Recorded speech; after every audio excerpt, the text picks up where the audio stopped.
Ésaïe, chapitre 3.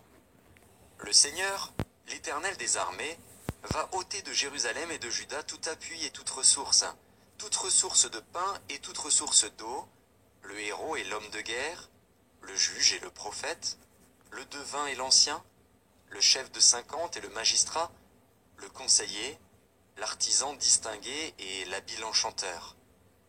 Je leur donnerai des jeunes gens pour chefs, et des enfants domineront sur eux. Il y aura réciprocité d'oppression parmi le peuple. L'un opprimera l'autre, chacun son prochain. Le jeune homme attaquera le vieillard, et l'homme de rien celui qui est honoré. On ira jusqu'à saisir son frère dans la maison paternelle. Tu as un habit? Sois notre chef. Prends ses ruines sous ta main.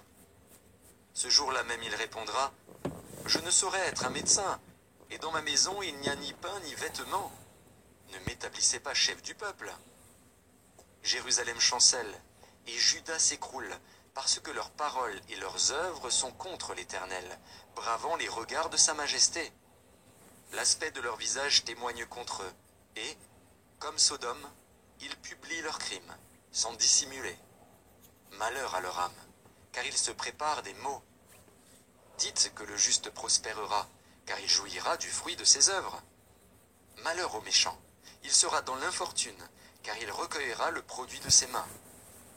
Mon peuple a pour oppresseur des enfants, et des femmes dominent sur lui. Mon peuple, ceux qui te conduisent t'égarent, et ils corrompent la voie dans laquelle tu marches. L'Éternel se présente pour plaider, il est debout pour juger les peuples. L'Éternel entre en jugement avec les anciens de son peuple et avec ses chefs. Vous avez brouté la vigne, la dépouille du pauvre est dans vos maisons. De quel droit foulez-vous mon peuple, et écrasez-vous la face des pauvres? Dit le Seigneur, l'Éternel des armées. L'Éternel dit, parce que les filles de Sion sont orgueilleuses, et qu'elles marchent le cou tendu et les regards effrontés, parce qu'elles vont à petits pas, et qu'elles font résonner les boucles de leurs pieds, le Seigneur rendra chauve le sommet de la tête des filles de Sion, l'Éternel découvrira leur nudité. En ce jour, le Seigneur ôtera les boucles qui servent d'ornement à leurs pieds, et les filets et les croissants, les pendants d'oreilles, les bracelets et les voiles, les diadèmes, les chaînettes des pieds et les ceintures, les boîtes de senteurs et les amulettes, les bagues et les anneaux du nez, les vêtements précieux et les larges tuniques, les manteaux et les gypsières, les miroirs et les chemises fines, les turbans et les surtouts légers.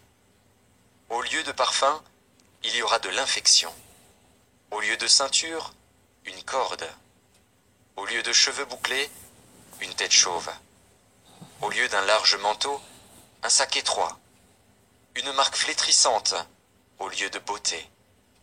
Tes hommes tomberont sous le glaive, et tes héros dans le combat. Les portes de Sion gémiront et seront dans le deuil. Dépouillée, elle s'assiera par terre. Ésaïe.